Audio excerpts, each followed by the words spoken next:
அன்பான இறை மக்களே, உங்கள் அனைவருக்கும் அன்பின் வாழ்த்துக்கள்.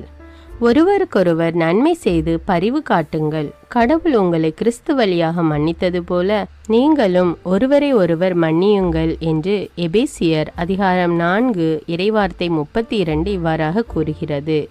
நாம் பிறரை மன்னிக்க வேண்டும் என்பது கடவுளின் திருவுளம். எனவே நாம் நமக்கு தீங்கிழைத்தவர்களுக்கு நாமும் பதிலுக்கு தீங்கு செய்யாமல் அவர்களை மன்னிக்க வேண்டும். அடுத்ததாக நாம் மற்றவர்களுக்கு உதவி செய்வதும் இறை வாழ்வில் மிகவும் முக்கியமானதாகும். மன்னிப்பதும் உதவுவதும் இரக்க குணத்தின் 2 பக்கங்களாக உள்ளன. அதனால் நாமும் பிறரை மன்னித்து அவர்களுக்கு உதவுவோம். மேலும் நம் ஆண்டவர் இயேசு கிறிஸ்து நம் மீது இரக்கம் காட்ட வேண்டும் என்று இந்த இறை இரக்கத்தின் ஜெபமாலே ஜெபிப்போம்.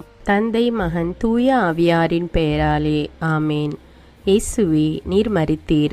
ஆனால் இந்த மரிப்பு ஆன்மாக்களின் வாழ்க்கை ஊற்றாகவும் இரக்கத்தின் கடலுமாகவும் வழிந்தோடியது. ஓ வாழ்வின் ஊற்றே, கண்டுபிடிக்க முடியாத இறைவனின் இரக்கமே, உலகம் முழுவதையும் உம்முள் அடக்கி உமது இரக்க முழுமையும் எம் மீது பொழிந்தருளும். இயேசுவின் இருதயத்திலிருந்து இரக்கத்தின் ஊற்றாக வழிந்தோடிய இரத்தமே தண்ணீரே, உம்மீது நம்பிக்கை வைக்கிறேன்.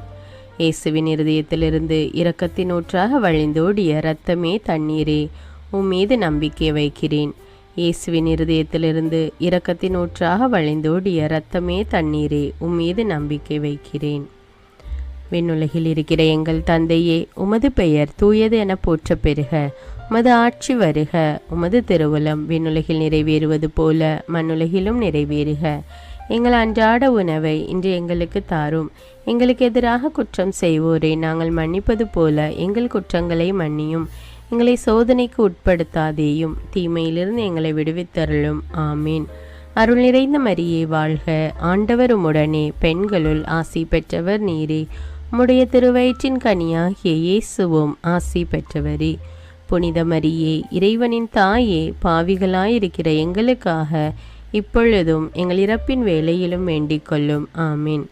நம்பிக்கை அறிக்கை. விண்ணகத்தையும் மண்ணகத்தையும் படைத்த எல்லாம் வல்ல தந்தையாகிய கடவுளை நம்புகிறேன். அவருடைய ஒரே மகனாகிய நம் ஆண்டவர் இயேசு கிறிஸ்துவை நம்புகிறேன். இவர் தூய ஆவியால் கருவுற்று கன்னிமரியாவிடமிருந்து பிறந்தார்.